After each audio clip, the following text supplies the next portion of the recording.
महालक्ष्मी नमस्तुभ्यं नमस्तुभ्यं सुरेश्वरी हरिप्रिये नमस्तुभ्यं दयानिधे नमस्तुभ्यं।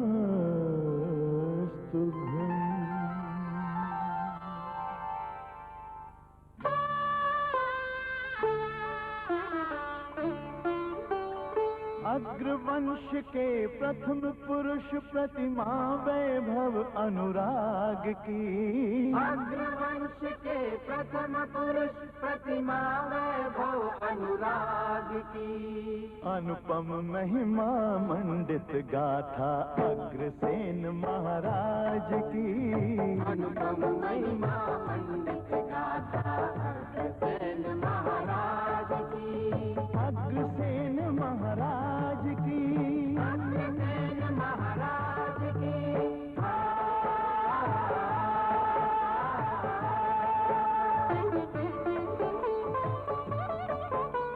श्रद्धा सुमन चढ़ाते हैं हम उनकी अद्भुत प्रतिभा को। श्रद्धा सुमन चढ़ाते हैं हम उनकी अद्भुत प्रतिभा को। एक ईंट और एक रुपया नई समाजी निष्ठा को। नई समाजी निष्ठा को।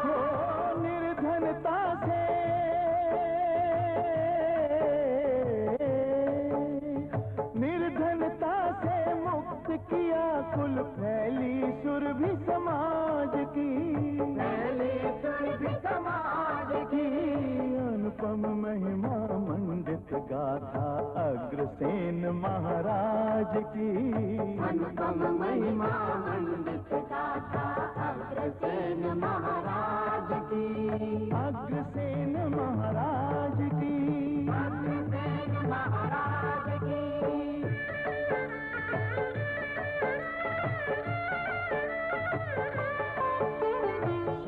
वंश में जन्म लिया और हिंसा से जो दूर रहे।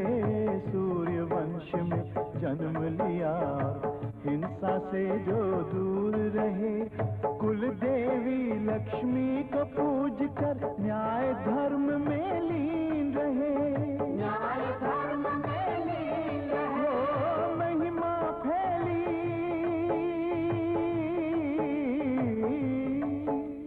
महिमा फैली अग्रोहा की जैसे तीर्थ प्रयाग की। जैसे तीर्थ प्रयाग की। अनुपम महिमा मंडित गाथा अग्रसेन महाराज की। अनुपम महिमा मंडित गाथा अग्रसेन महाराज की। अग्रसेन महाराज की। अग्रसेन महाराज की। अग्रसेन महाराज की।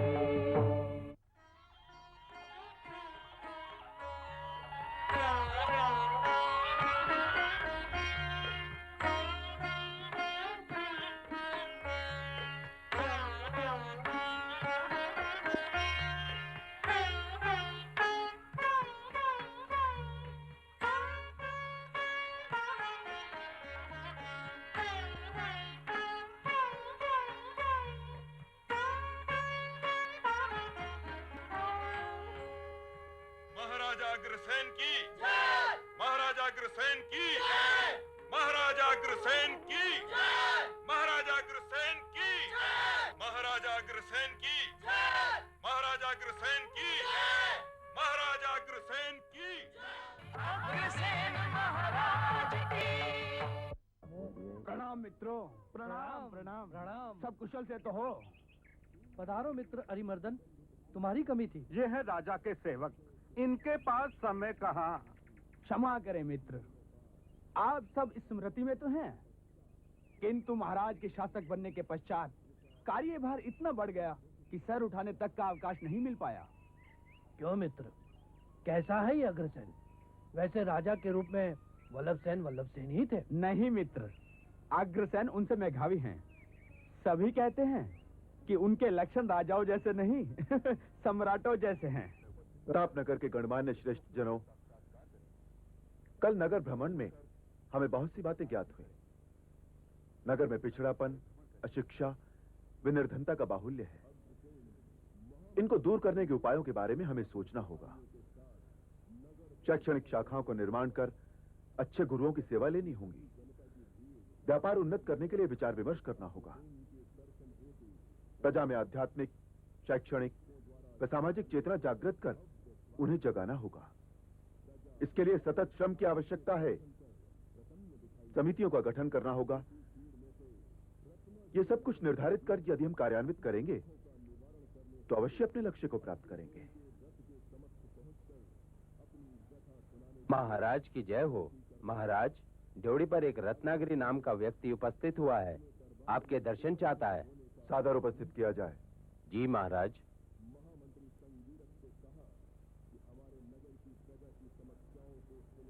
महाराज, यदि मेरा अनुमान उचित है तो वो मार्ग रोकने वाला अवश्य निर्धन ही होगा। महाराज को मेरा प्रणाम स्वीकार हो। कहिए भद्र, जो भी कहना हो निसंकोच होकर कहिए। मैं योध्य गणराज्य का श्रेष्ठी रत्नागिरी हूँ महाराज। रत्नागिरी श्रेष्ठी? हाँ महाराज, व्यापार करके लौट रहा था।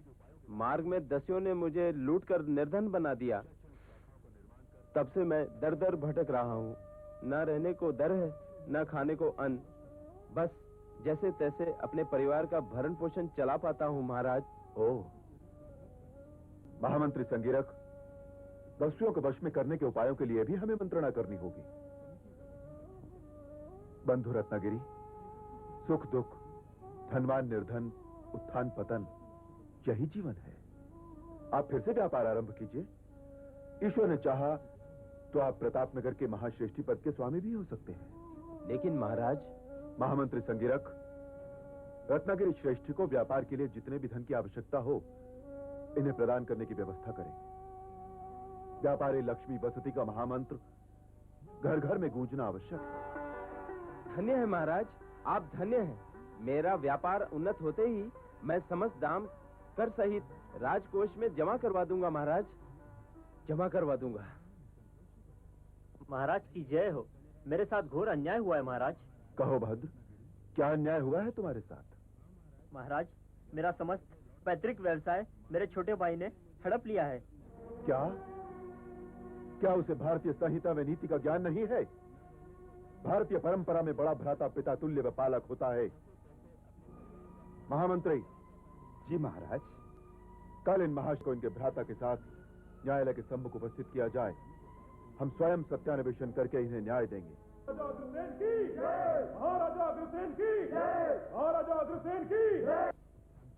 महामंत्री संगीरक, प्रतापनगर के समस्त ग्रामों व नगरियों के अधिष्ठाताओं को आज सूचना भिजवाने की व्यवस्था करें कि वे सब अपने अपने ग्रामों और अंचलों की समस्याओं को लेकर हमारे सम्मुख दरबार में उपस्थित हों।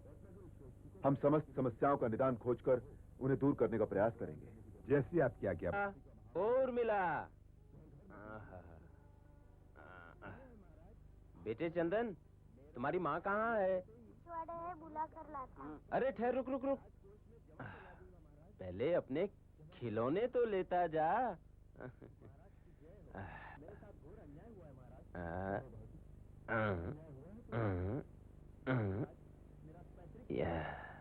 ये ले, ये तेरा, और ये हमारी प्यारी सी बिटिया के लिए।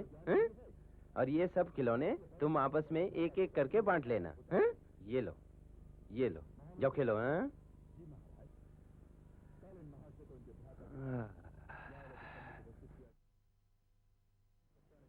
आप आ गए स्वामी? मैं आ गया उर्मिला। महाराज से बात हुई? मात्र बात ही नहीं हुई, उन्होंने आज से मुझे पुनः श्रेष्ठी भी बना दिया। हाँ उर्मिला, महाराज मनुष्य नहीं बल्कि साक्षात देव स्वरूप है, पूर्ण देवत्व से परिपूरित। ये देखो, देखो उर्मिला, मैंने तुम्हारे लिए कितने सुंदर वस्त्र लाए हैं। आज हमें सूर्योदय का भान हुआ है, कल अथवा भी दूर हो जाएगा। उसके पश्चात हमारा व्यापार प्रारंभ हो जाएगा, फिर हमारे साथ दूर दूर तक समुद्र पार कर जाएंगे। फिर जानती हो महाराज ने और क्या कहा? क्या कहा? बोले तुम अपना व्यापार उन्नत कर लो श्रेष्ठी, फिर हम तुम्हें प्रताप नगर के महाश्रेष्ठी पद पर आसीन कर देंगे। चुप चुप जिए महाराज। मान गई स्वामी, मान गई। उनका यश दिग दिगत में फैले। वे साक्षात अग्रसेन के रूप में विष्णु हैं। वे लोगों का कल्याण करने के लिए इस धरती पर अवतरित हुए हैं। चलिए स्वामी, हाथ मुंह धोकर भोजनादि ग्रहण कर लीजिए। चलिए।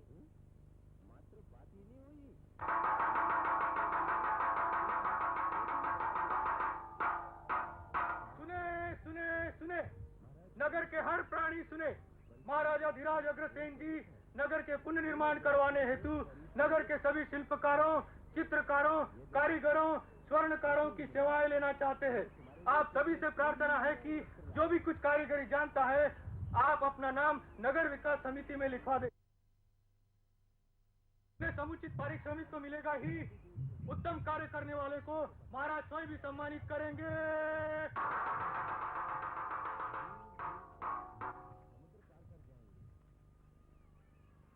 भाई वाह, विलक्षण है महाराज अग्रसेन।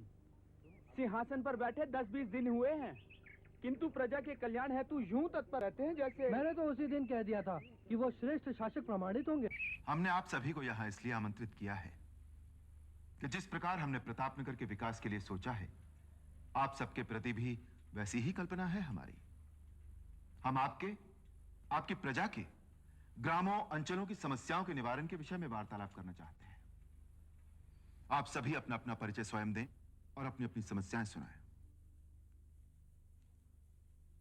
मैं लोहाड़ा गांव का चंद्रपाल हूं महाराज। हमारी आजीविका का साधन पशुपालन है। घी, दूध, दही उत्पन्न करते हैं और उसके लिए सर्वाधिक आवश्यकता है अच्छे पशुधन की। बाहर से उत्तम प्रकार के पशु मंगवाकर यदि गोकुल का निर्माण करें तो समृद्धि आपके चरण चूमेगी चंद्रपाल। किंतु महाराज, धन हम दिलवाएंगे तुम्हें कोषागार से। हमने एक समिति का निर्माण किया है जिसके द्वारा आपको गोबर, खाद, सींग, चमड़ा आदि उच्छेद का मूल्य प्राप्त होगा। सत्य महाराज? बिल्कुल सत्य। आप कल ही इस समिति के सदस्य बन जाइए। मैं नागरथ, सूरप्रक अंचल का शासक। हमारी प्रजा शिकार पर ही अवलंबित है महाराज। यह अन्याय है। निरपराध प्राणियों का वध करना पाप है। उनका पालन करो, वो तुम्हें संपदा देंगे। वो कैसे महाराज? भेड़े पालो, वो तुम्हें ऊन देंगे।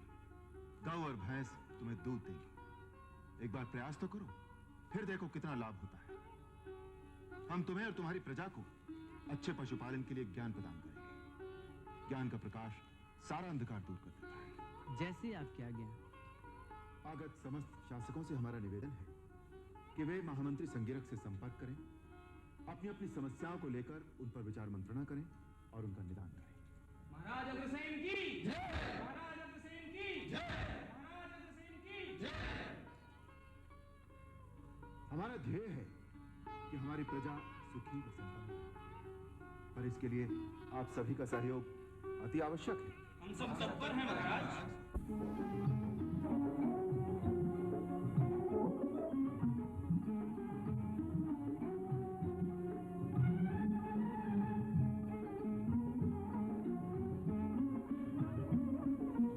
महामंत्री संगीरक, नगर विकास का कार्य कहां तक पहुंचा?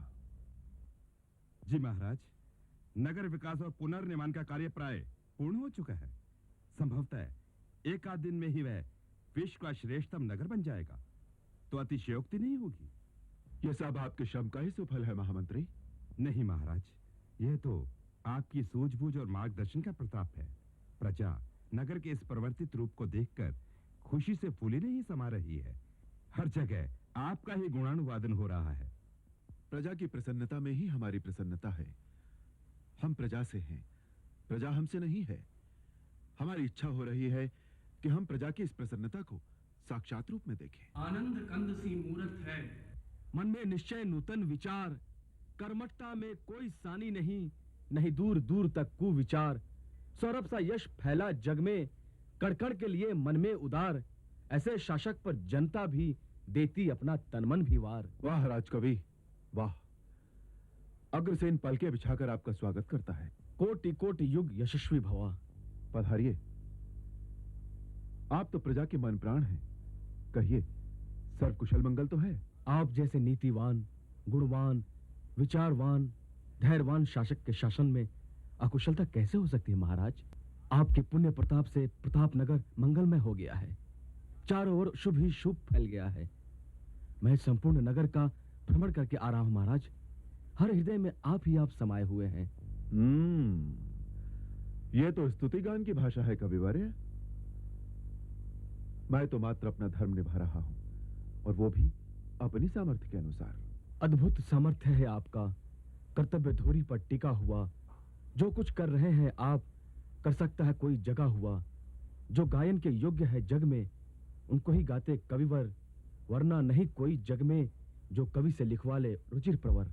वाह कविराज वाह, लगता है साक्षात सरस्वती विराज रही है आपकी वाणी में। और आपके हर कर्ण में मां लक्ष्मी का वास है।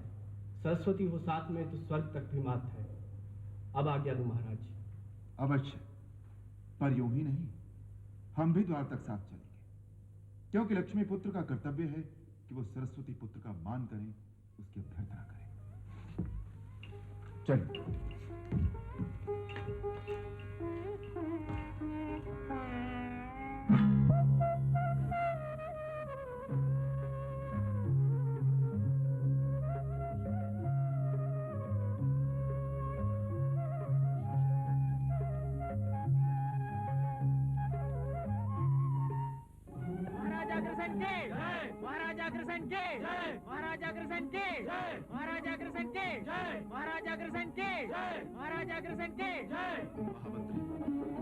हर्षोल्लास की ध्वनि जो आकाश की पालकी पर सवार होकर हमारे कानों तक आ रही है, आपने सुनी?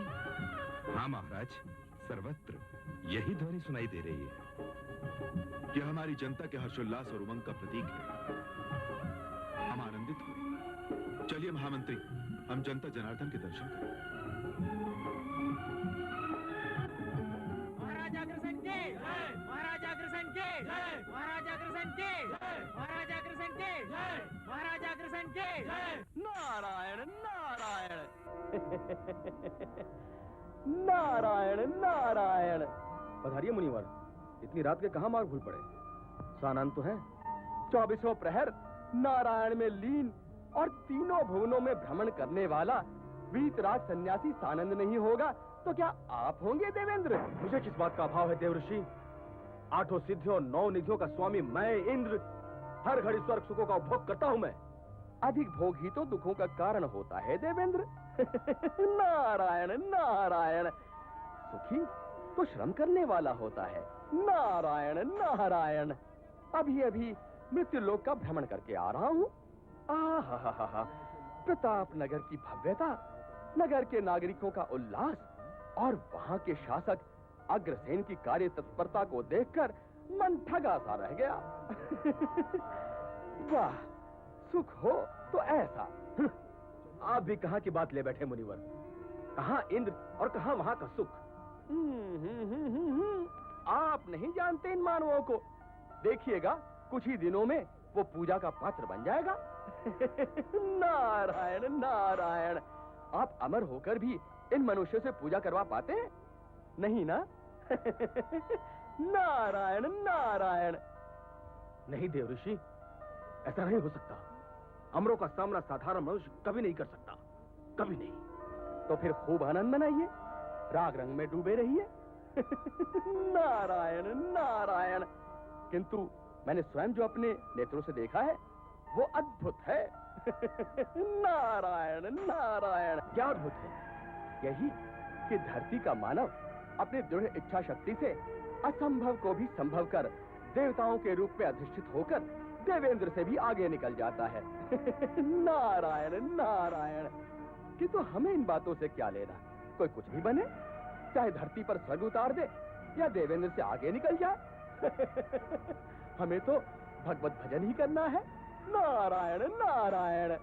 मैं उसे आगे नहीं निकलने दूंगा, वहीं रोक दूंगा, वहीं जहां वो है।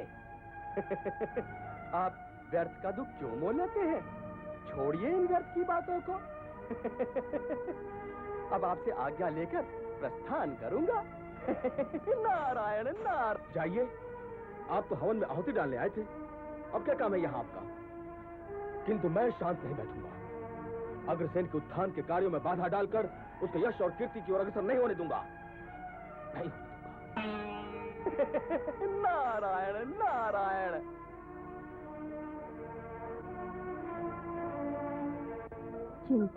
चिंता तो मनुष्य के जीवन में हर पल साथ रहती है बेटी, किंतु तुम्हें क्या चिंता है माताश्री? तुम्हारी चिंता, क्योंकि जब बेटी युवा आस्था की देहरी पर कदम रख देती है तो माता पिता की रातों की निद्रा समाप्त हो जाती है। तुम्हारे पिता आज भी चिंतित है। वे कब से तुम्हारे लिए वर की खोज में लगे हैं, लेकिन बेटी। मिष्ठान बंटवाइए महारानी, मिष्ठान बंटवाइए। आज हम आपके लिए एक शुभ समाचार लाए हैं। कहिए महाराज, कहिए, क्या शुभ समाचार है?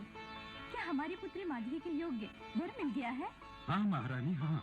देव ज्योतिर की तरह ज्योतिर्मय, इंद्र की तरह वैभववान, विष्णु की तरह सुंदर वर खोजा है मैंने। कहाँ महाराज, कहाँ? कौन भाग्यवान है? क्या नाम है उनका? अरे, महाराजा अग्रसेन का नाम नहीं सुना आपने? जिनकी कीर्ति का पताका चारों दिशाओं में लहरा रहा है। तो क्या वे बिल्कुल वैसे ही हैं जैसा आपने बताया है? उससे भी श्रेष्ठ हमारी बेटी माधवी उनके साथ ऐसे शोभायमान होगी जैसे इंद्र के साथ शची।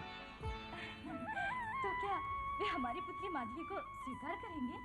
आपने उनके सामने अपना प्रस्ताव रखा? मैं आपसे मंत्रणा किए बगैर प्रस्ताव नहीं रख सकता था। तो आप तुरंत उन्हें संदेश भिजवा दीजिए। मैं आज ही दूत के द्वारा संदेश भेजकर श्रीफल भिजवा देता हूँ। महाराज की जय हो।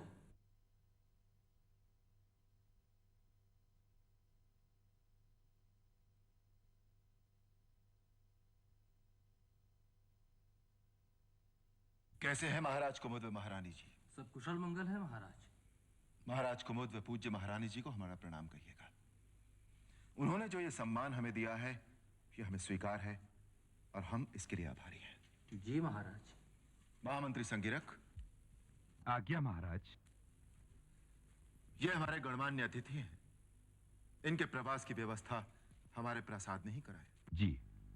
और इस पत्र का प्रत्युत्तर हमारी स्वीकृति की मोहर के साथ लौटा दें।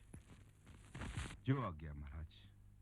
किंतु आपने पत्र का आशय तो पूछा ही नहीं। शासनाध्यक्षों के पत्र गोपनीय जो होते हैं महाराज। किंतु ये पत्र गोपनीय नहीं, व्यक्तिगत है। इसमें उन्होंने अपनी पुत्री माधवी को प्रतापनगर की महारानी बनाने का प्रस्ताव भेजा है, जिसे हमने सहर्ष स्वीकार कर लिया है। ये तो बड़ी हर्षोल्लासपूर्ण बात है महाराज। महारानी, महारानी, महाराजा अग्रसेन जी का संदेश आ गया है। कहाँ है महाराज, कहाँ है? ये देखिए, उन्होंने स्वयं हस्ताक्षर किए हैं इस पर। हे भगवान, तुझे बारंबार धन्यवाद। तूने हमारा स्वप्न पूरा कर दिया। अरे ये क्या स्वामी, आप किस सोच में डूब गए? मैं सोच रहा था, हर क्षण आंखों के सम्मुख हर्ष की भांति लहराने वाली हमारी बेटी माधवी विवाह के पश्चात। बेटी अपने घर के सुख ऐश्वर्य को भोगे, इससे बड़ा सुख माँ बाप के लिए और क्या हो सकता है स्वामी? बेटी तो पराया धन होती है। वह ब्याह कर अपने स्वामी के घर पहुंचे, उतना ही श्रेष्ठ है। पराई वस्तु का मोह आप जैसे विचारक को नहीं होना चाहिए स्वामी। सच कहते हो महारानी। मोह दुख का कारण होता है, इसे भूल जाना ही श्रेष्ठकर है। मैं अभी दूत के द्वारा राजपुरोहित जी को बुलाकर विवाह का शुद्ध मुहूर्त निकलवाता हूँ। राजपुरोहित जी को मेरा प्रणाम स्वीकार हो। प्रणाम विनायक, कहो। महाराज ने आपको याद किया है।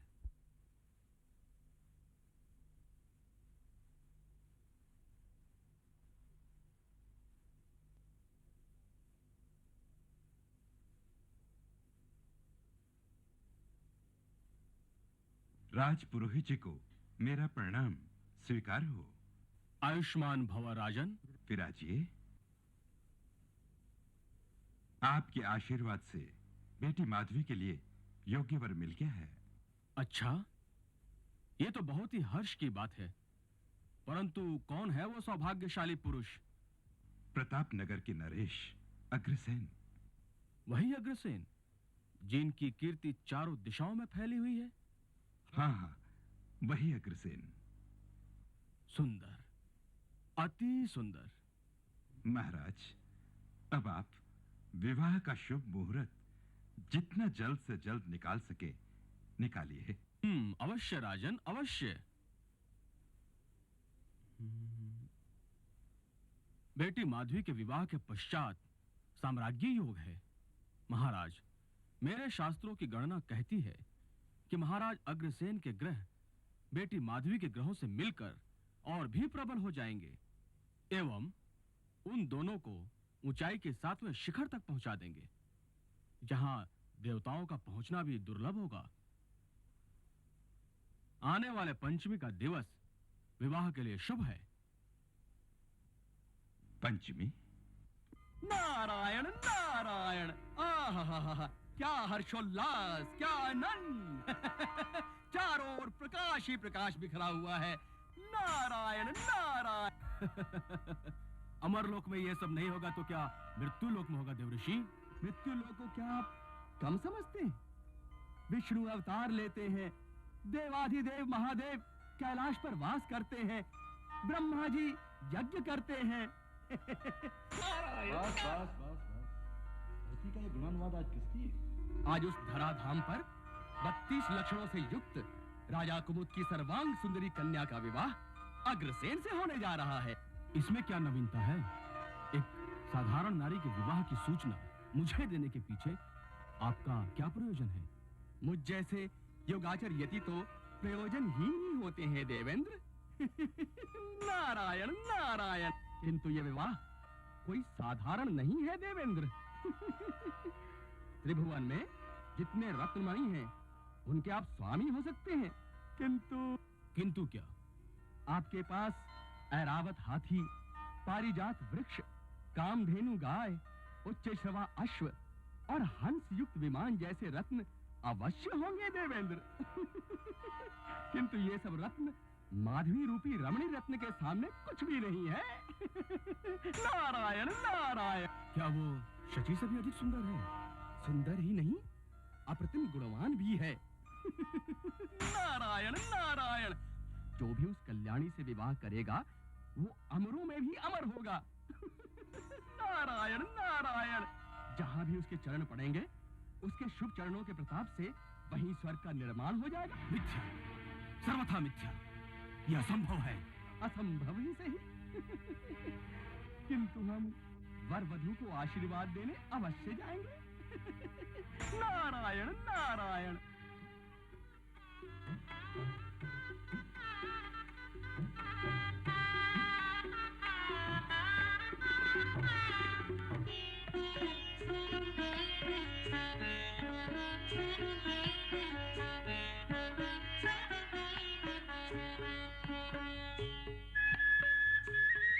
वाह महामंत्री वाह, अंततः आप सबका श्रम रंग लाया।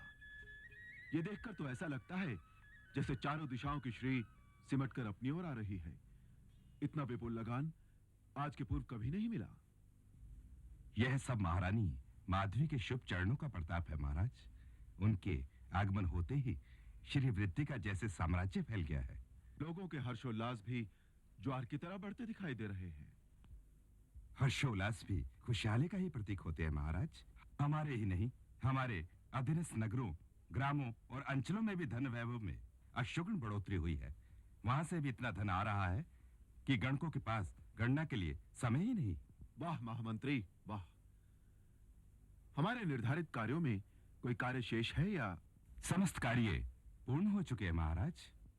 तो अब हमें नए निर्माण कार्यों के लिए बैठकर सलाह मंत्रणा करनी होगी, क्योंकि धन को बांधने से काई आती है।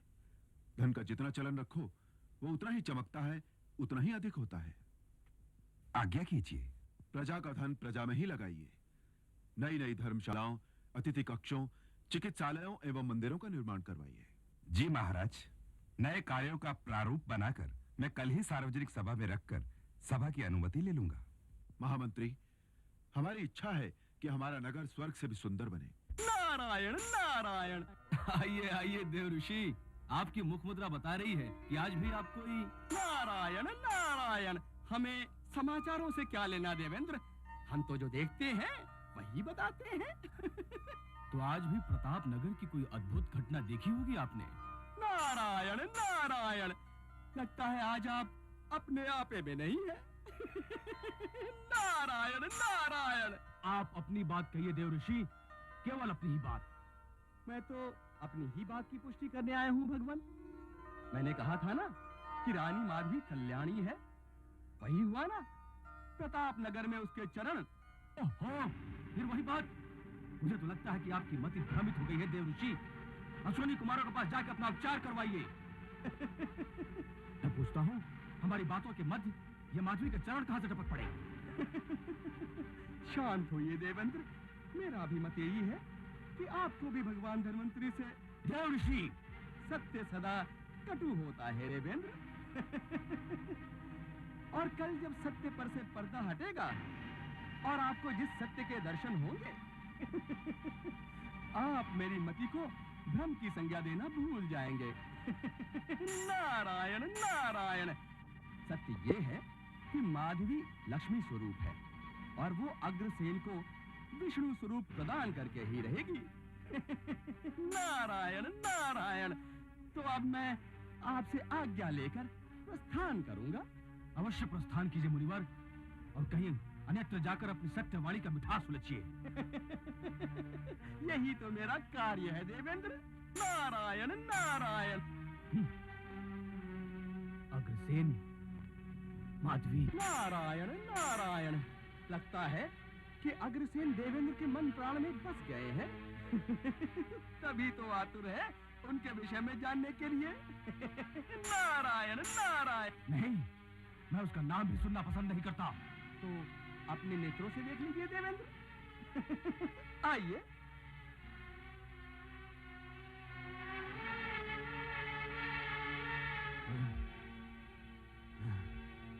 महाराजा अग्रसेन की, महाराजा अग्रसेन की, महाराजा अग्रसेन की, महाराजा अग्रसेन की। नहीं नहीं नहीं। आनंद की अनुभूति हुई देवेंद्र। अग्रसेन हर घड़ी इसी तरह लोगों को अभय देकर कल्याण कार्यों में व्यस्त रहता है। नारायण नारायण। कल्याण? जो स्वयं का कल्याण नहीं कर सकता, वो दूसरों का कल्याण क्या करेगा? आप स्वयं उनके सामने कल्याण की कामना करके तो देखिए। फिर कहिए कुछ। नारायण नारायण। मैं उसके कल्याण की याचना करूंगा? नहीं, मैं उसके राज्य वैभव का नाश कर डालूंगा, सर्वनाश। ये विचार भी अनुचित तो नहीं है देवेंद्र। आखिर इंद्रपद की भी अपनी गरिमा तो है ही। किंतु ये नाश का खेल आप खेलेंगे कैसे? नारायण नारायण। मैं उसके राज्य में वर्षा बंद कर दूंगा, उसकी प्रजा में हाहाकार मचा दूंगा। बूंद बूंद पानी को तरसते हुए लोग उसकी जय जयकार करने की जगह शाप देंगे उसे। आहा, तब तो आनंद ही आ जाएगा। नारायण नारायण। किंतु सुविचार में विलंब सदा बाधा उत्पन्न करता है देवेंद्र।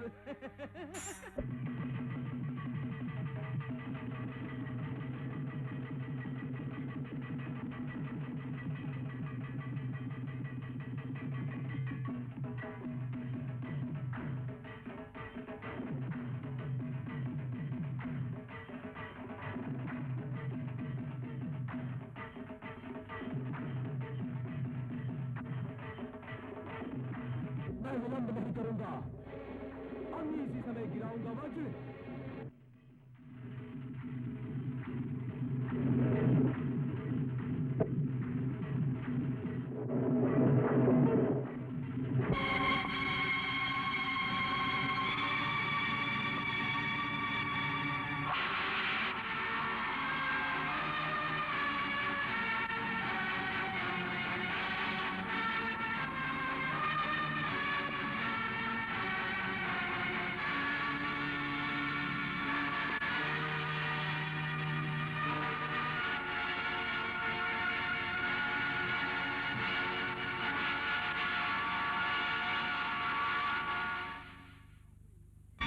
देवेंद्र वाह, आप धन्य हैं, अति धन्य हैं। अब अग्रसेन का धैर्य अवश्य खंड खंड हो जाएगा और वो त्राहिमाम कर उठेगा। अब आएगा आनंद। नारायण नारायण। ये तो प्रारंभ है देवऋषि, आगे आगे देखिए मैं क्या करता हूँ। नारायण नारायण।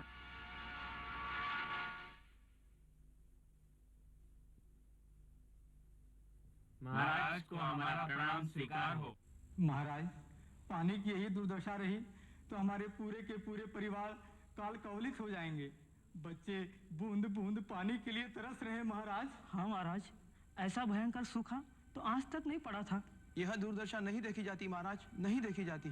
कुछ तो उपाय कीजिए महाराज, कुछ तो उपाय कीजिए। आप थोड़ा धैर्य धारण कीजिए।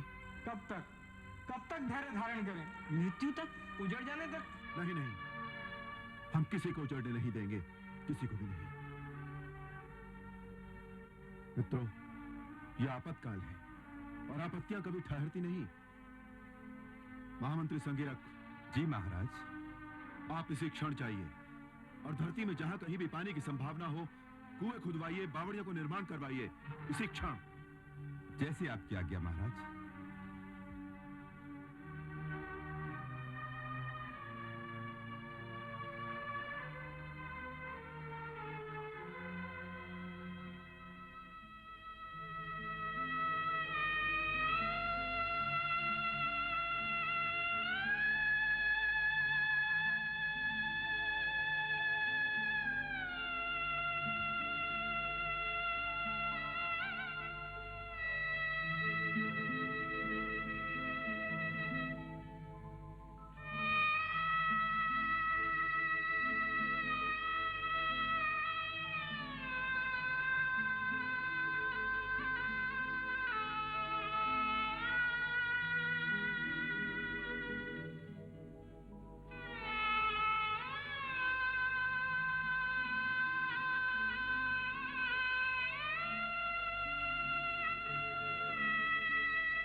बच्चे बूंद बूंद पानी के लिए तरस रहे महाराज। हाँ महाराज, ऐसा भयंकर सूखा तो आज तक नहीं पड़ा था।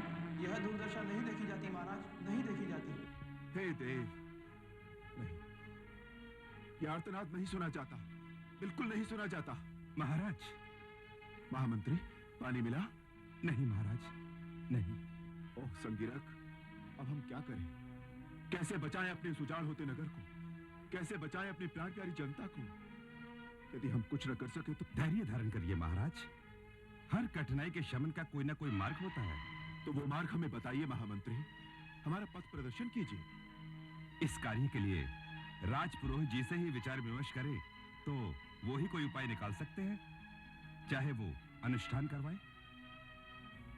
साधु, साधु महामंत्री, साधु। मंत्रों में तो वो शक्ति होती है जो देवताओं को भी अपने वश में कर लेती है। आप जाइए और कल प्रातः राजपुरोहित को लेकर ही आइए।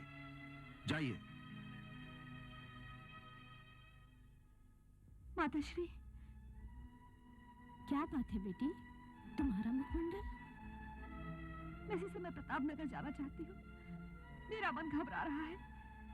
मुझे ऐसा लग रहा है कि महाराज को कोई विपदा आन पड़ी। नहीं बेटी नहीं, ऐसी कोई बात नहीं। अगर ऐसी कोई बात होती तो वे हमें अवश्य सूचित करते। नहीं माताश्री, मैं अब रुक नहीं सकती। मेरा हृदय मुझे व्याकुल कर रहा है। मैं किंतु बेटी, बिना पूर्व तैयारी के तुझे... नहीं माताश्री, मुझे और कुछ नहीं चाहिए। मुझे बस आप लोगों का आशीर्वाद चाहिए।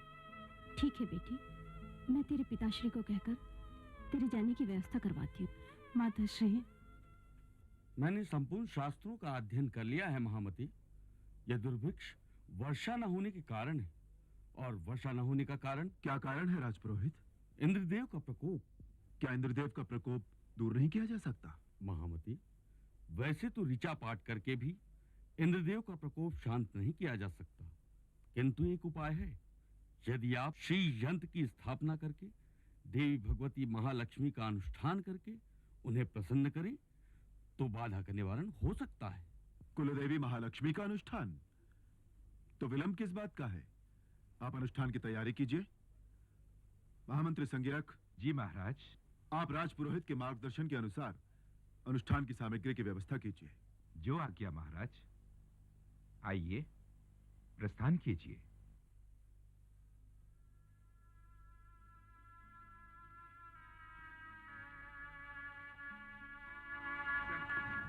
देव ही जाने इस नगर का क्या होगा।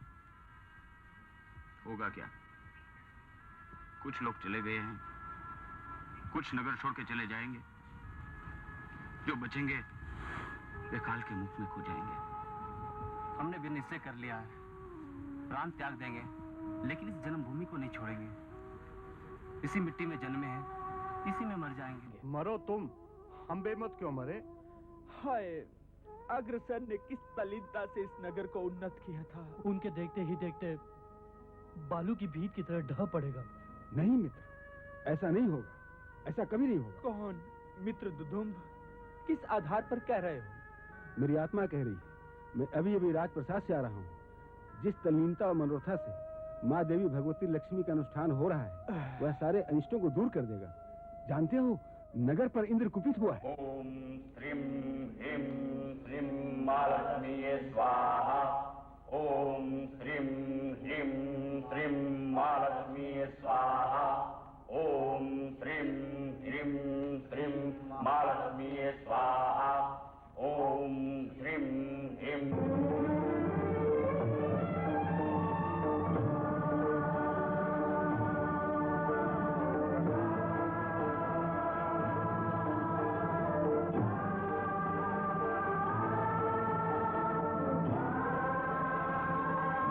अग्रसेन, मैं तुम्हारी भक्ति और अनुष्ठान से प्रसन्न हूँ।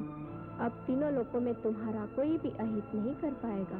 तुम्हारे राज्य में सदैव सुख संपत्ति की वर्षा होती रहेगी। मैं तुम्हारी कुलदेवी तुम्हारे कुल में अधिष्ठित होती हूँ।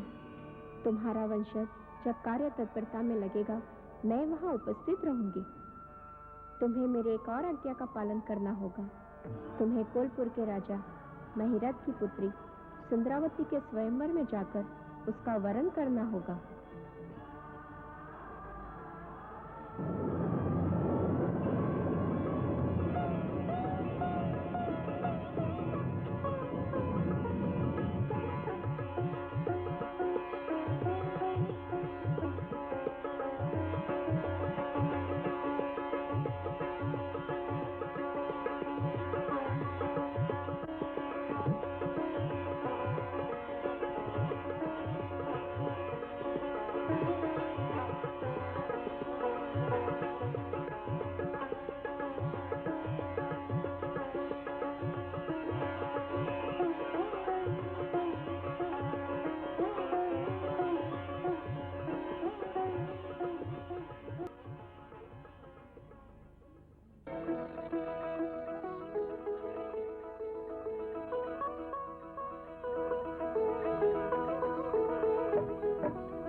केसर जंगाली रे मनराना पेरू रे मनरा केसर मेरे राजा जी की बात हो महाराजा जी की बात चूड़ा तो मेरी जान चूड़ा तो हाथी दांत को गलिन गलिन मनरा फिरे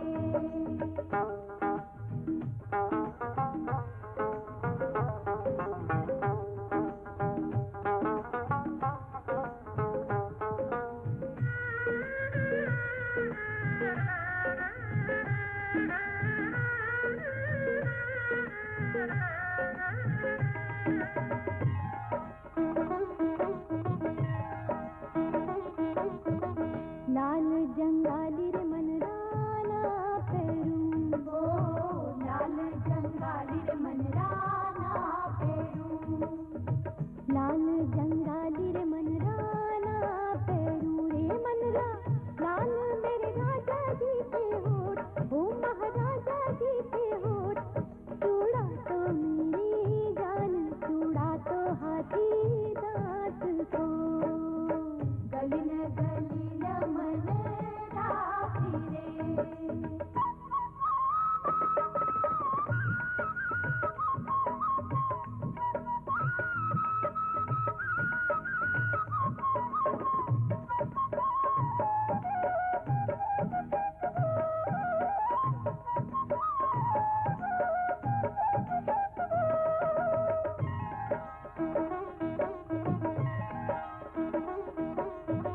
हरो जंगाली रे मनराना पेरू हो हरो जंगाली रे मनराना पेरू हरो जंगाली रे मनराना पेरू रे मनरा हरे मेरे राजा जी के बाप हो महाराजा जी के बाप चूड़ा तो मेरी जान चूड़ा तो हाथी दांत को गलिन गलिन मनरा फिरे गलिन गलिन मनरा फिरे गलिन गलिन मनरा फिरे गलिन गलिन मनरा फिरे नारायण नारायण, कितनी कृपालु है माँ भगवती। अपने पुत्र का नगर क्षणों में ही हरा भरा कर दिया। आहा, क्या श्री वृद्धि की है। नारायण नारायण। तो क्या मैं नृत्य करूं, ढोल लगाए बजाऊं? नारायण नारायण। वो सब तो आप अग्रसेन के द्वितीय विवाह में भी कर सकते हैं देवेंद्र। मुनिवर। नारायण नारायण। क्रोधित न होइए देवेंद्र। माता लक्ष्मी ने वास्तव में महीरथ की कन्या को वरण करने का आदेश दिया है। अग्रसेन उनके आदेशानुसार वहां जाएगा, अवश्य जाएगा। वहां तो मैं भी जा रहा हूं देवर्षि। मेरे होते हुए त्रिभुवन की कोई भी कन्या किसी और का वरण कभी नहीं कर सकती। ऐसी आप में क्या विशेषता है देवेंद्र? कुछ जैसा रूपवान वैभवशाली योद्धा है कोई त्रिभुवन में? मैं देवताओं का राजा हूं। मेरे स्वरूप को देखकर नारी तो क्या पहाड़ों के पत्थर भी पिघल जाते हैं। खिल्ली मत उड़ाइए देवर्षि। नारायण नारायण। शशि के बगल में सुंदरावती को कटाक्ष करते हुए देखेंगे तो आपके नैन झुक जाएंगे। दर्प का मंदराचल पर्वत खंड खंड होकर बिखर जाएगा।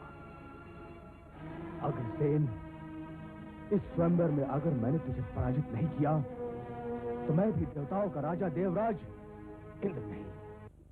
अग्रसेन माता महालक्ष्मी के आदेशानुसार कौलपुर के राजा महीरथ की पुत्री सुंदरावती के स्वयंवर में पहुंचे। वहां पर देवराज इंद्र पहले से ही विराजमान थे। अग्रसेन को देखकर देवराज इंद्र अपने घमंड में मगरूर हो जाते हैं और ये दर्शाते हैं जैसे इस स्वयंवर में जीत उन्हीं की होगी। लेकिन स्वयंवर में सुंदरावती द्वारा वरमाला अग्रसेन को पहनाई जाती है। यह देख देवराज इंद्र क्रोधित हो वहां से चल देते हैं। देवराज इंद्र इस व्यथा को सह नहीं पाते और बेचैन हो उठते हैं। उन्हें रिझाने, उनकी इस व्यथा को भुलाने हेतु अप्सरा उनके दरबार में नृत्य करती है। लेकिन देवराज इंद्र का मन विचलित होने के कारण उन्हें नृत्य अच्छा नहीं लगता और वह क्रोधित हो नृत्य बंद करने का आदेश देते हैं।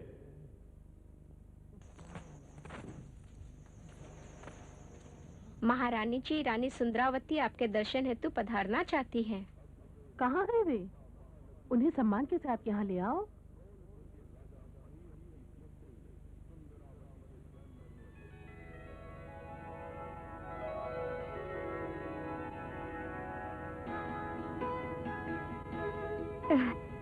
आओ बहन। सौभाग्यवती भव। आओ चलें। पूर्व निश्चित स्थान यमुना नदी के तट पर देवराज इंद्र व अग्रसेन की संधि नारद जी की मध्यस्थता में होती है। संधि में देवराज इंद्र द्वारा अग्रसेन को भेंट स्वरूप एक अप्सरा दी जाती है। धैर्य धारण करो जीजी, वे आते ही होंगे। मुझसे धैर्य की बात कर रही हो सुंदर? क्या तुम स्वयं पति वियोग में कम विवल हो? मेरे मन में कोई कुशंका नहीं है जीजी, उन पर अगाध विश्वास है मुझे। उनका मार्ग पवन और अग्नि भी नहीं रोक सकते, तो इंद्र का अस्तित्व ही क्या है? हाँ, वियोग की पीड़ा अवश्य है। थोड़ा विश्वास मुझे भी प्रदान करो बहन। मेरे मन में शंका कुशंका केवल इसलिए है क्योंकि मैंने इंद्र के कुछ रूप को देखा और झेला है। महारानी, रानी सुंदरावती,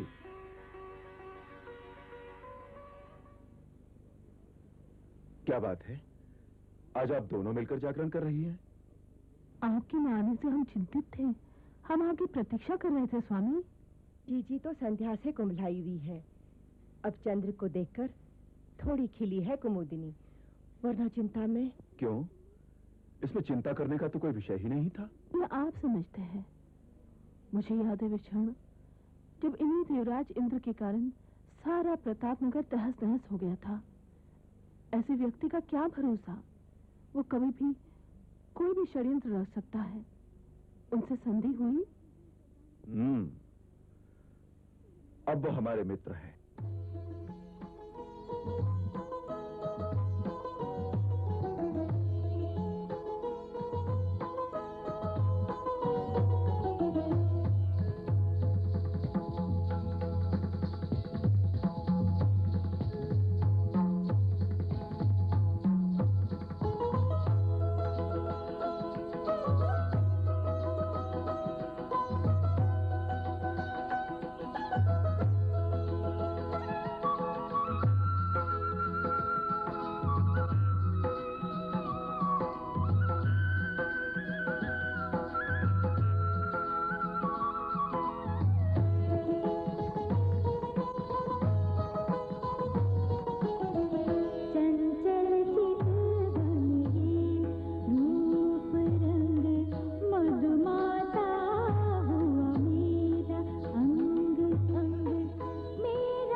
महाराज को मेरा प्रणाम स्वीकार हो। आइए महामंत्री। जीजी रानी। आओ बहन, सुखी रहो। तुम मेरे पास होती हो ना, तो मन को बहुत ढाढ़स मिलता है। हृदय बड़ा व्याकुल और व्यतीत है सुंदर। यही गति मेरी भी है जीजी। गीत, संगीत, साज, श्रृंगार कुछ भी नहीं भा रहा है। किंतु महाराज ऐसा क्यों कर रहे हैं जीजी? क्यों? किंतु परंतु में समय मत गवाइए महामंत्री। जो करना है तत्काल कीजिए। हम यही प्रतीक्षा करते हैं, आप जाइए।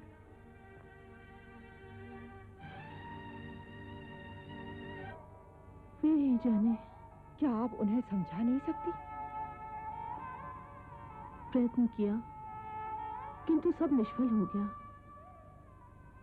मैंने उनसे कितनी प्रार्थना की कि एकांतवास तो आप यहाँ भी कर सकते हैं। मैं और सुंदर आपके एकांतवास में ढाल बनकर रहेंगी। किंतु वह ठीक है। क्या ध्रुव तारा को उसके स्थान से हटाना संभव है बहन? तो क्या भी जाकर ही मानेंगे। अब तो हमारा धर्म यही है कि हम उन्हें प्रफुल्लित होकर विदा करें। प्रफुल्लित? प्रफुल्लित नहीं जीजी, हृदय पर पत्थर रखकर। कुछ भी कहो, आओ चले। विदा की बेला आ गई है। तुम साथ रहोगी तो ही मैं समझ पाऊंगी। किंतु मेरा हृदय तो फटा जा रहा है जीजी। नहीं बहन, तुम ऐसा कहोगी तो मैं विचलित हो जाऊंगी। चलो जीजी, चलो।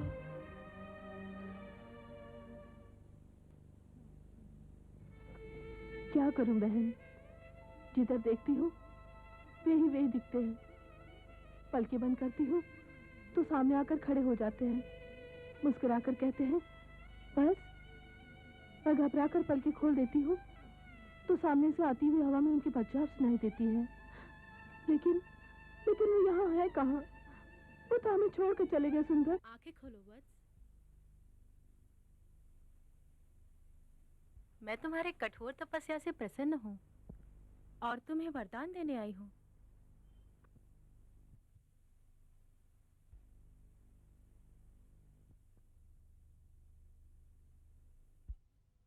माँ भगवती, कल्याणी विष्णुप्रिया, अपने पुत्र का प्रणाम स्वीकार करो माँ।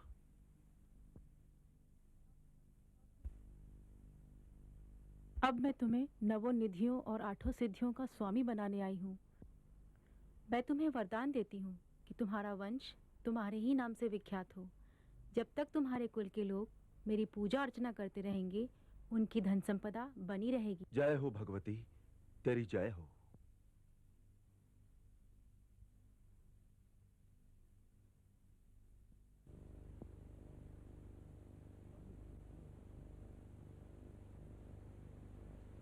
प्रणाम गुरुदेव। आयुष्मान भव। हम आप ही की प्रतीक्षा कर रहे थे, विराजिए। हमने आपको इसलिए कष्ट दिया कि तपश्चर्या पूर्ण करके लौटते समय हमने एक अलौकिक दृश्य देखा। अलौकिक दृश्य? हाँ, एक सिंह का नवजात शिशु उछल उछलकर एक मतवाले हाथी को चपत लगा रहा था।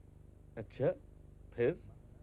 तभी एक दैवज्ञ ब्राह्मण ने हमें दर्शन देकर कहा, ये वीर भूमि है पुत्र, यहाँ एक नगर का निर्माण करो वत्स। भाग्य ने यह भूमि आप ही के नाम लिख रखी है। वाह, ये तो अति उत्तम बात है। कहाँ है वो जगह?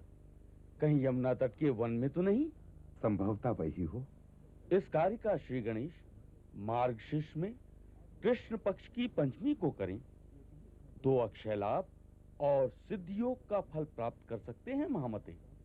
तो ठीक है महामंत्री जी, मैं सब समझ गया। आज से ही सब तैयारियां प्रारंभ करवा दी जाएंगी। राज पुरोहित के द्वारा निश्चित की गई तिथि मार्गशीर्ष कृष्ण पक्ष की पंचमी के दिन नए नगर के निर्माण हेतु भूमि पूजन कर निर्माण कार्य आरंभ किया गया। अग्रसेन की आज्ञानुसार नगर के ठीक मध्य में महालक्ष्मी का भव्य मंदिर बनाया गया। नगर की वसाहट देखकर प्रजा में नए नगर की प्रशंसा होने लगी। नए नगर की वसाहट को देखकर विश्वास ही नहीं होता इसे किसी मनुष्य ने बनाया है। क्या विधियां, क्या टालिकाएं, क्या वैभव। ऐसा लगता है कि स्वयं विश्वकर्मा ने इसे अपने हाथों से गढ़ा है। हो सकता है महाराज ने विश्वकर्मा से ही निर्माण करवाया हो। महाराज जो भी कुछ करवाएंगे वो विस्मयकारी तो होगा ही। लोग कहते हैं जाने कहां-कहां से कारीगर बुलवाए हैं और मुंह मांगा दाम भी दिया है। कहते हैं कोष का तो मुंह खोल दिया है महाराज ने। अरे भाई कोष तो अकूट है, जितना भी खर्च करो माता लक्ष्मी की कृपा से दिन दूना रात चुगना बढ़ता ही जाता है। किंतु क्यों भाई, महानगर का नाम क्या रखा है? नाम तो संभवतः अभी तक नहीं रखा है, पर सुना है कि कल महाराज ने सकल मंत्रियों और पुरोहितों की सभा इसी काम के लिए बुलवाई है। महारानी, महारानी, आज मन आनंद से मगन हो रहा है। खुशियां उमड़ उमड़ कर बाहर आना चाहती हैं। ऐसी आनंदित होने वाली कौन सी खुशी हुई है महाराज? जरा मैं भी तो सुनूं। आज सार्थवा आए हैं अग्रोहा से। अच्छा, तो वह नगर की शोभा, निर्माण और भव्यता का ऐसा वर्णन कर रहे थे जिसे सुनकर मैं भी क्षण दो क्षण के लिए उसकी कल्पना में खो गया। उन्होंने एक महोत्सव रखा है लक्ष्मी पूजन का। गणमान्य अतिथियों, विद्वानों एवं मंत्रीगणों, आज अपार प्रसन्नता का दिन है कि नए नगर के निर्माण का सपना हमने मां महालक्ष्मी की अनुकंपा और साथियों के सहयोग से पूर्ण कर लिया है। उस नगर का नाम क्या रखा जाए, यही निश्चित करने के लिए आज हम सब यहां एकत्रित हुए हैं। अतएव आप सभी से प्रार्थना है कि आप सभी अपनी अपनी मति से उस ऐश्वर्यशाली महानगर के नाम का सुझाव दें। महाराज, मेरी मति के अनुसार और भारतीय परंपरा में नगर का नाम नगर बसाने वाले के नाम पर ही रखा जाता है। अतः इस नगर का नाम आपके नाम पर ही रखा जाना चाहिए। यही उचित है, यही उचित है। महामंत्री संगीरक, आपका इस विषय में क्या मत है? इससे श्रेष्ठ नाम अन्य कोई हो ही नहीं सकता महाराज। तो फिर यही नाम रखा जाए। अब हम आते हैं नगर प्रवेश तथा महालक्ष्मी मंदिर में मां की प्रतिमा की प्राण प्रतिष्ठा पर। राजपुरोहित से हमारी विनती है कि इन दोनों अनुष्ठानों का मुहूर्त भी निश्चित कर दें। महालक्ष्मी जी की प्राण प्रतिष्ठा का पर्व कार्तिक कृष्ण की अमावस्या श्रेष्ठ है आर्य। लक्ष्मी पूजा का वही दिन निर्धारित करें और नगर प्रवेश उससे 2 दिन पूर्व। महामंत्री, कल ही नगर में ढिंढोरा पिटवा दें कि नगर प्रवेश के दिन से लेकर त्रयोदशी तक उत्सव मनाया जाए। नए वस्त्राभूषण पहनकर तथा दीपमालिका सजाकर लक्ष्मी का आह्वान किया जाए। यही होगा महाराज।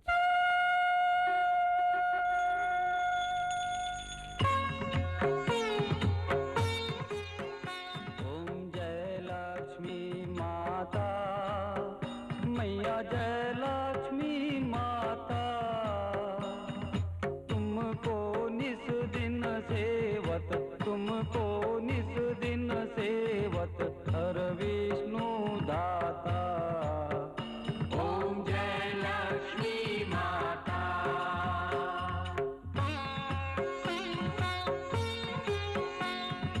उमा रमा ब्रह्माणी तुम ही जग माता, तुम ही जग माता। सूर्य चंद्रमा ध्यावत, सूर्य चंद्रमा ध्यावत नारद ऋषि गाता। ओम जय लक्ष्मी माता।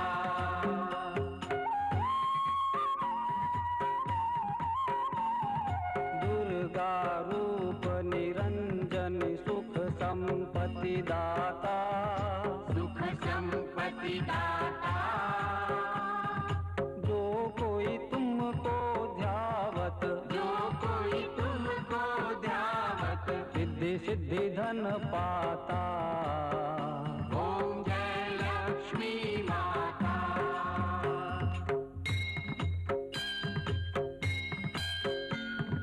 तुम पाताल निवासिनी तुम ही शुभ दाता, तुम ही शुभ दाता। कर्म प्रभाव प्रकाशिनी, कर्म प्रभाव प्रकाशिनी भवनिधि की त्राता।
राजगृह निर्माण और साम्राज्य की कामना पूर्ण होने से मन को आनंद प्राप्त हुआ।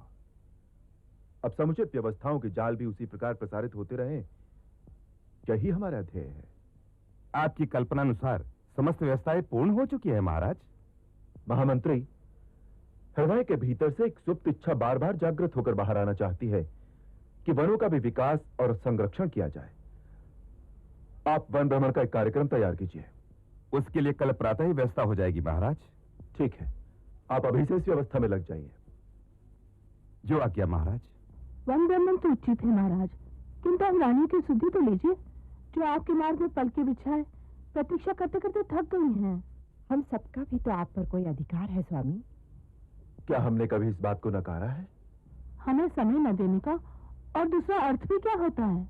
मानता हूं, परंतु राजा प्रजा का सेवक होता है, और सेवक सेवा की जगह यदि रासरंग में डूब जाए तो? डूबने को कौन कहता है स्वामी? समय का कुछ भाग तो। जो आज्ञा। हम ध्यान रखेंगे, किंतु कर्तव्य पूर्ति के पश्चात ही। देखते हैं कब आता है वो समय। फेरे का फल सदा मधुर होता है महारानी, धैर्य रखिए, भला होगा। अब आप लोग विश्राम कीजिए, हम तनिक एकांत चिंतन चाहते हैं। ठीक है महाराज, अब हम आज्ञा लेते हैं।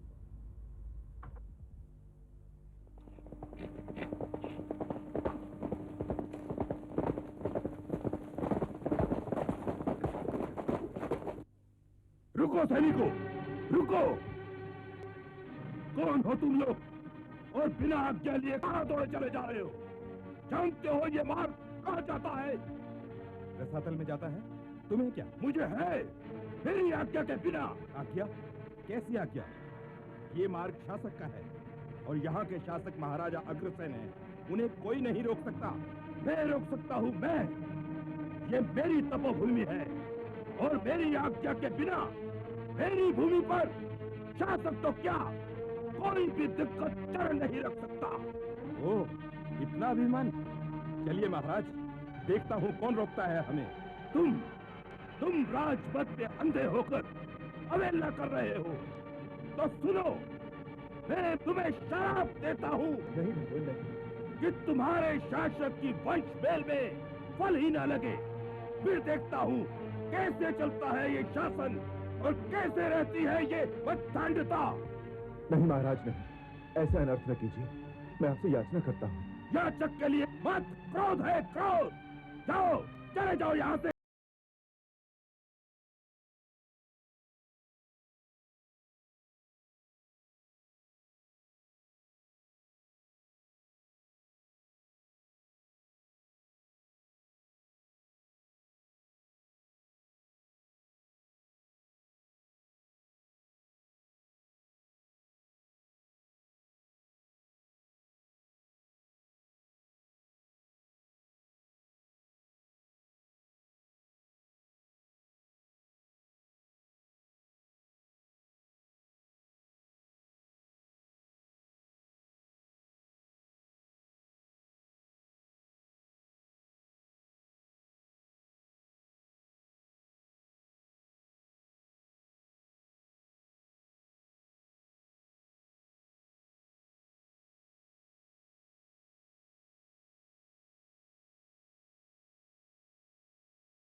और महामंत्री खड़े हैं और आपके दर्शन के लिए इच्छुक हैं। महामंत्री उपस्थित करें इन्हें।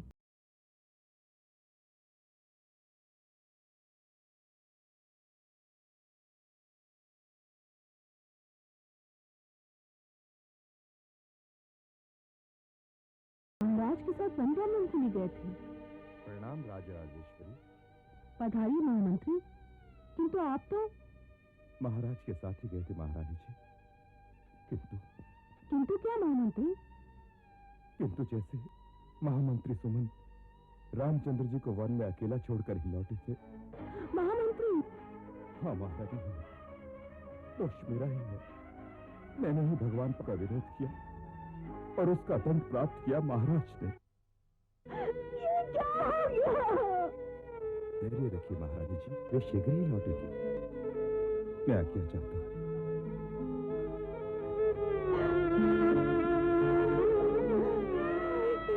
ओम भूर्भुवः स्वः तत्सवितुर्वरेण्यं भर्गो देवस्य धीमहि धियो यो नः प्रचोदयात्।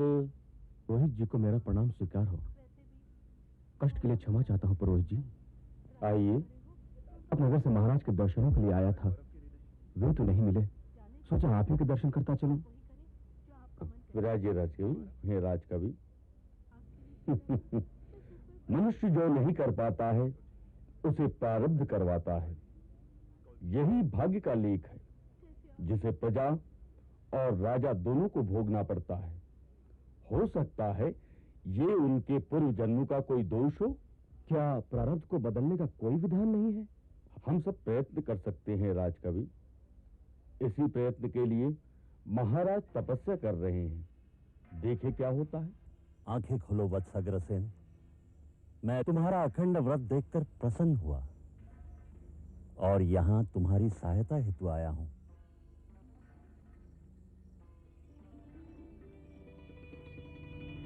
महर्षि आप प्रणाम स्वीकार कीजिए। आयुष्मान भव। आज्ञा महर्षि।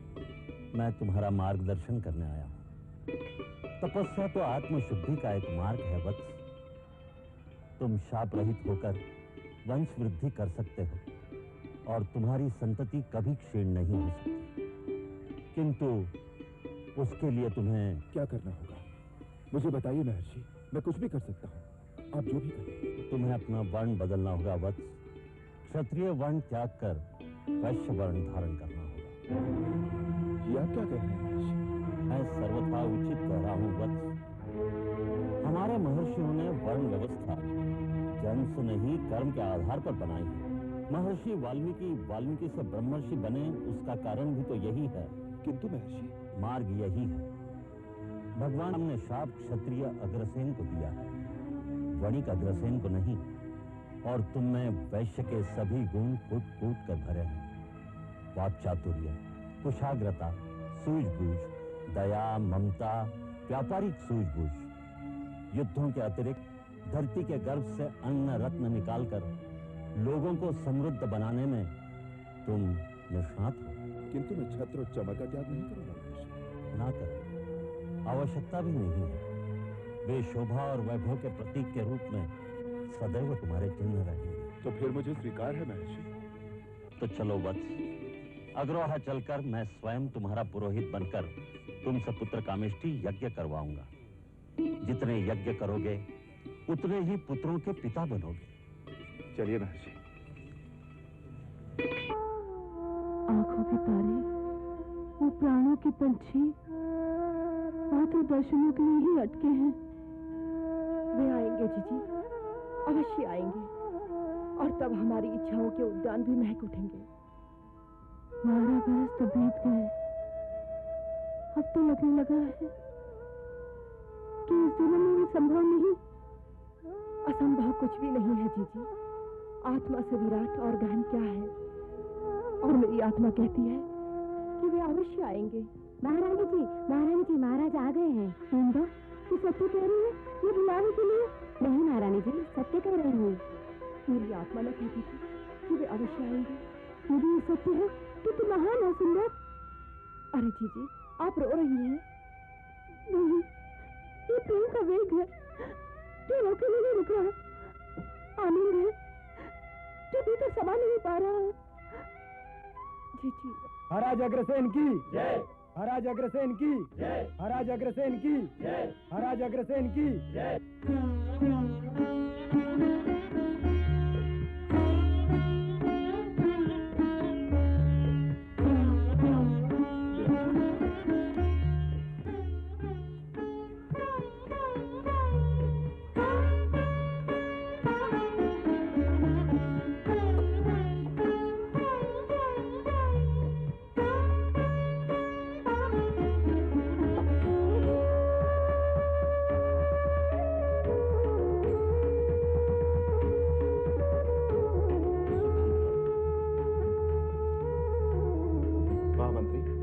आप स्वयं जाइए और महारानी एवं अन्य रानियों को संदेश दीजिए कि वे भी आकर महर्षि का आशीर्वाद प्राप्त। जो आज्ञा महाराज।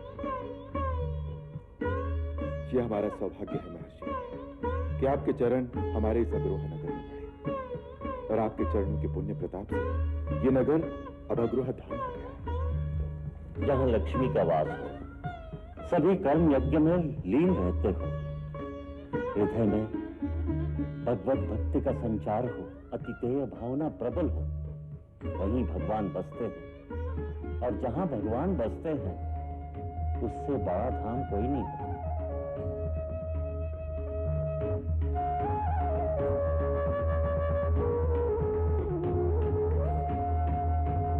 पुत्रवती भव, अखंड सौभाग्यवती भव।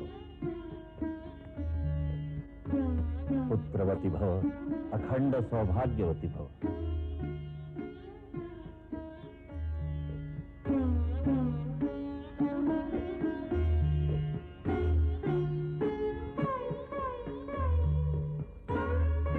लीजिए महर्षि, फलाहार ग्रहण कीजिए। अभी नहीं वत्स, संध्या वंदन के पश्चात। अभी तो पहले मैं स्नान करूंगा। तो तुम जाकर अपने प्रियजनों से मिलो, घड़ी पश्चात अपने महामंत्री को भेज देना। मैं उसे पुत्र कामेष्टि यज्ञ के विषय में कुछ जानकारियां व आदेश दूंगा। जी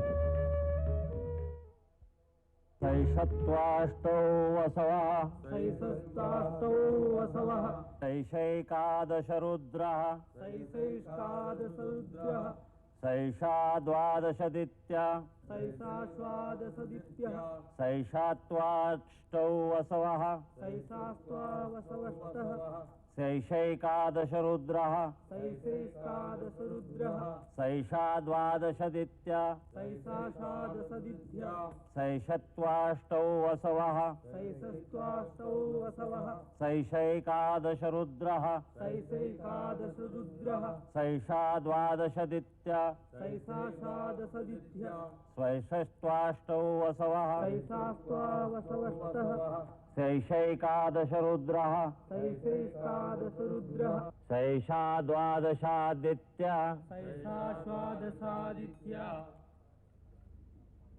क्या बात है महर्षि? शास्त्रानुसार ये यज्ञ बलि देने से पूर्ण होगा वत्स। बलि? नहीं, मैं बलि नहीं दूंगा। किसी निरपराध प्राणी की हत्या करके पुत्र की कामना मैं ऐसा कदापि नहीं करूंगा महर्षि। ऐसे करने से विपरीत प्रभाव होगा वत्स। होने दीजिए महर्षि, प्राण ही तो जाएंगे, जाए। किंतु पुत्र की कामना किसी प्राणी का वध करके मैं ऐसा नहीं कर सकता महर्षि। इस यज्ञ को साधु वत्स, साधु। तुम्हारा यही गुण तुम्हें जन से महाजन बनाएगा। तुम्हारा ये यज्ञ बिना बलि के ही पूर्ण होगा। सैषा भातुधाना असुरा रक्षासि, सैषा भातुधाना असुरा रक्षासि, पिशाचः यक्षः निद्यः, पिशाचः यक्षः नित्यः, सैषा सत्वरजस्तंबरसि, सैषा सत्वरस्तंबरसि, सैषा सत्वरजस्तंबरसि, सैषा सत्वरस्तंबरसि, सैषा सत्वरजस्तंबरसि, सैषा सत्वरस्तंबरसि, सैषा सत्वरजस्तंबरसि, सैषा सत्वरस्तंबरसि, सैषा सत्वरजस्तंबरसि, सैषा सत्वरस्तंबरसि, सैषा सत्वरजस्तंबरसि, सैषा सत्वरस्तंबरसि, सैषा सत्वरजस्तंबरसि, सैषा सत्वरस्तंबरसि।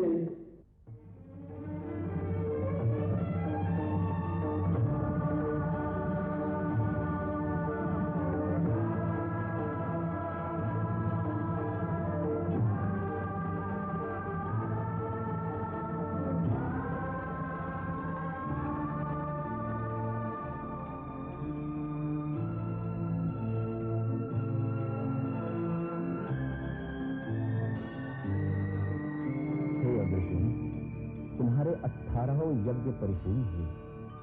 मैं तुम्हें एक पायस कलश दूंगा। जिसे तुम अपनी सभी रानियों में बांट देना। उस पायस कलश के खाने से तुम्हारे सभी रानियों से पुत्र जन्म लेंगे।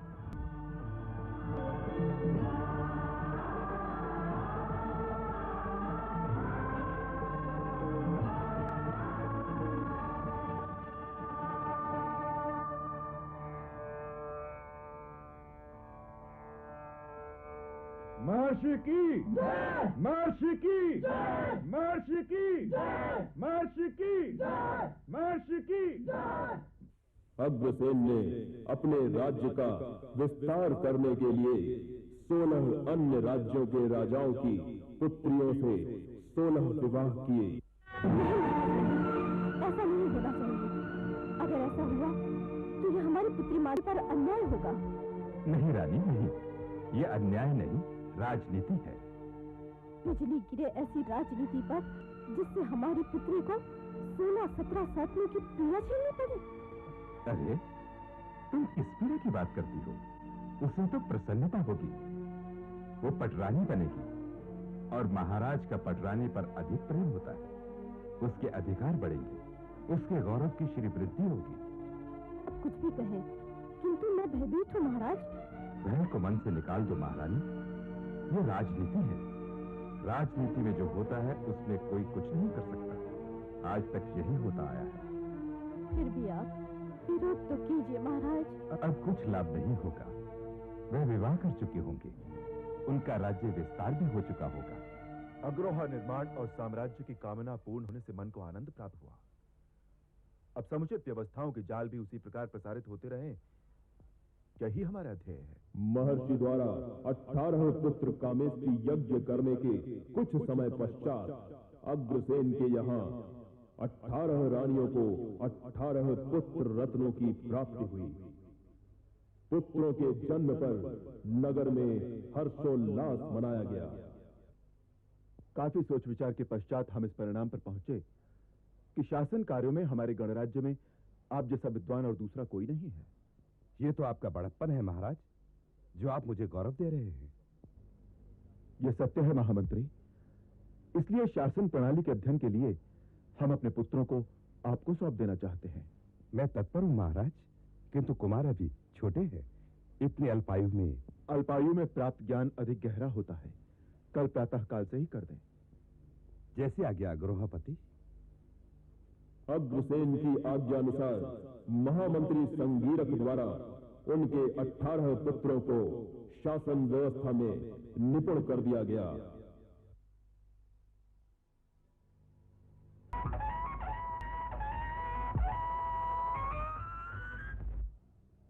अभिवादन पिताश्री, प्रणाम पिताश्री।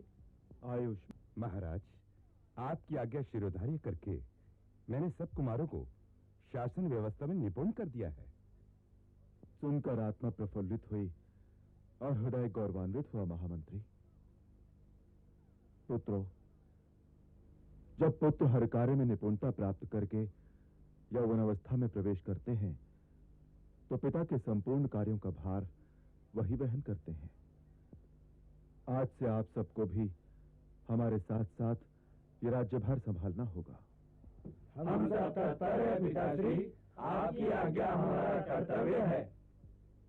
तो आज से आप सब हमारी दोनों भुजाएं बनकर इस शासन भार को हमारे साथ साथ संभालेंगे, हमारे साथ इस दरबार में बैठेंगे। हमें आशा है कि आपके ज्ञान का संबल पाकर हम ये राज्य व्यवस्था अधिक सुचारू रूप से और अधिक सहजता से चला पाएंगे। यह सिंहासन आपके है।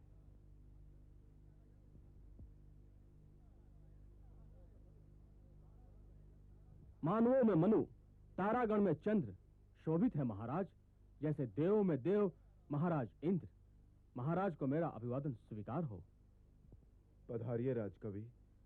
अग्रसेन अपने दरबार में आपका स्वागत करता है। विराजिए। हे प्रजावल्लभ, आज मैं यहाँ एक संशय का निराकरण करने के लिए उपस्थित हुआ हूँ। कहिए। हमारे दरबार की विद्वत परिषद आपके संशय का निराकरण करने के लिए आतुर है। एक कवि की 2 पंक्तियां हैं महाराज। यशोदा बार बार भव भाखे है कोई, ब्रज में हेतु हमार चलत गुणमति हित रागे। नहीं, मेरे विचार से यह अर्थ संशयात्मक है। समीप आओ पुत्र, अपने पिता का आशीर्वाद लो। जो आज्ञा पिताश्री। मेरा समाधान नहीं हुआ।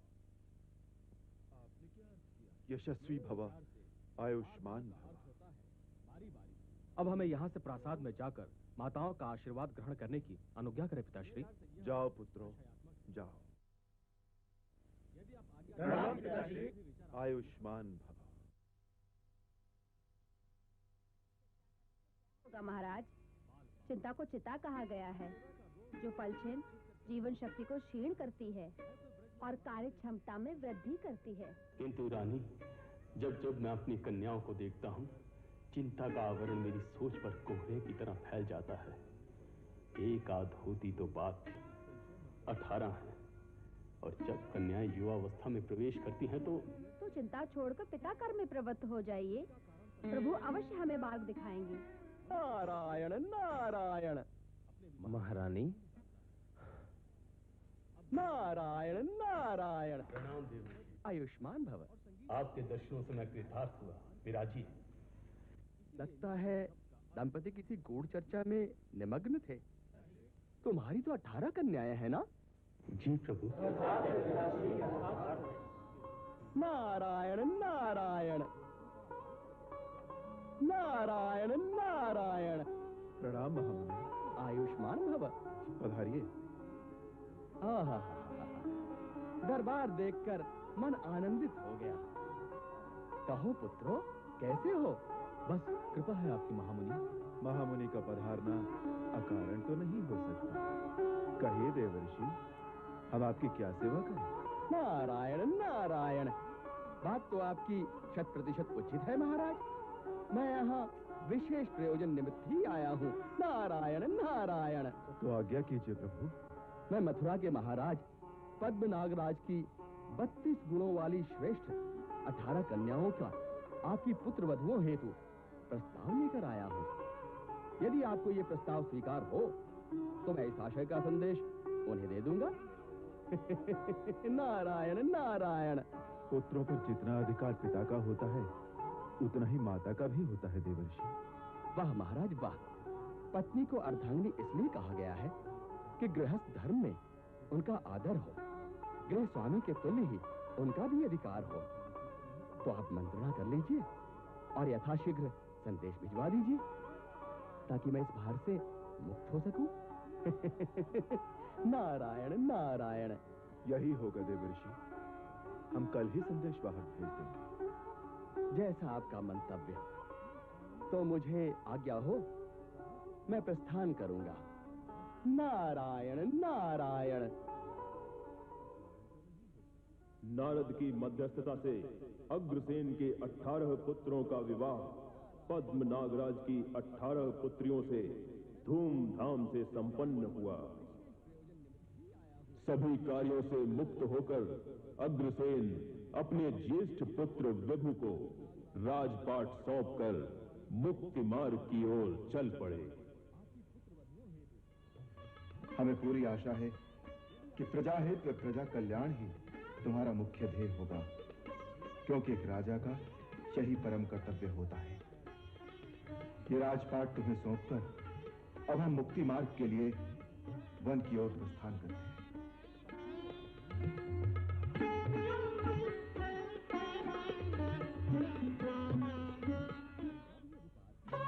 पुरुष प्रतिमा वैभव अनुराग की, अनुपम महिमा मंडित गाथा अग्रसेन महाराज की।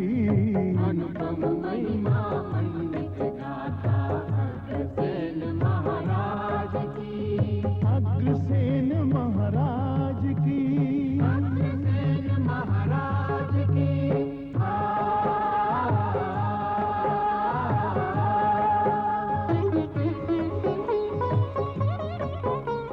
श्रद्धा सुमन चढ़ाते हैं हम उनकी अद्भुत प्रतिभा को। श्रद्धा सुमन चढ़ाते हैं हम उनकी अद्भुत